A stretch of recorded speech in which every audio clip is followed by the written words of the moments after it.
ଗ୍ରାମର ଅଷ୍ଟପ୍ରହରୀ ସରିଲା ପରେ ଦିନ ନଗର ଭ୍ରମଣ।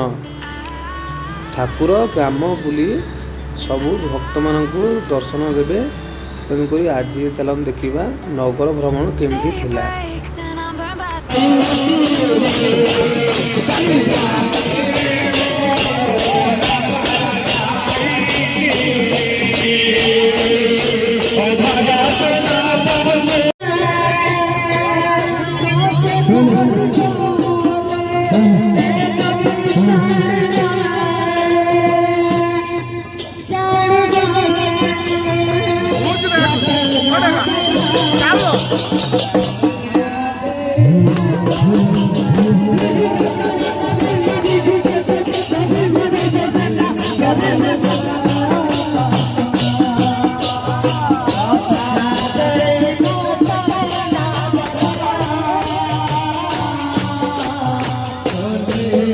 ଥରେ ଏହି ପର୍ବ ଆମେ ପାଳୁ ଗ୍ରାମରେ।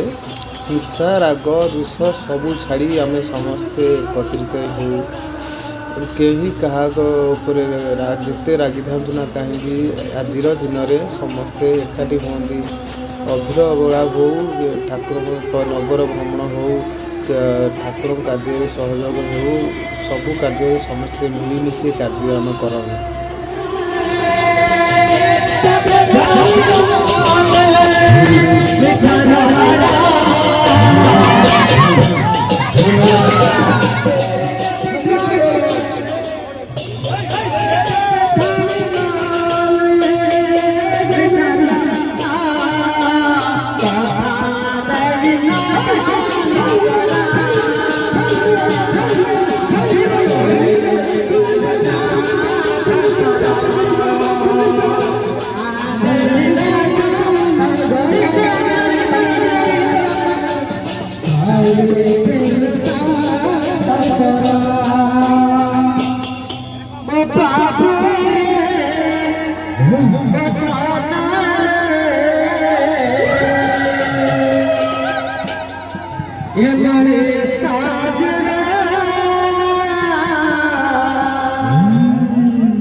ଗ୍ରାମରେ ଧନୀ ଗରିବର ବାଛ ବିଚାର କିଛି ନ ରଖି ସମସ୍ତେ ସମାନ ଭାବରେ ଆସି ସମ୍ପାଦନ କରନ୍ତି କାର୍ଯ୍ୟ। ଯାହାକୁ ଯେଉଁଟା ଦିଆଯାଇଥାଏ ସେମାନେ ସମ୍ପାଦନା କରନ୍ତି।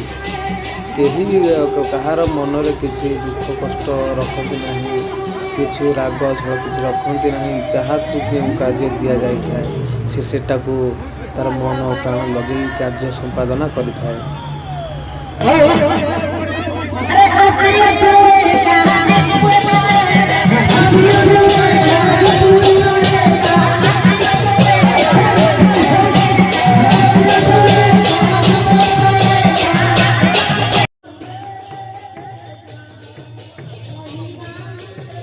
ଠାକୁର ଗ୍ରାମ ବୁଲି ସାରି ଆମ କୁଞ୍ଜକୁ ଫେରିଲା ବେଳର ଦୃଶ୍ୟ ଦେଖନ୍ତୁ। କୁଞ୍ଜକୁ ପ୍ରବେଶ କରିବାର କିଛି ମୁହୂର୍ତ୍ତ ପୂର୍ବରୁ ସେଇଠି ଭଜନ କୀର୍ତ୍ତନୀୟଙ୍କର କୀର୍ତ୍ତନ ପରିବେଷଣ କରାଯାଉଛି।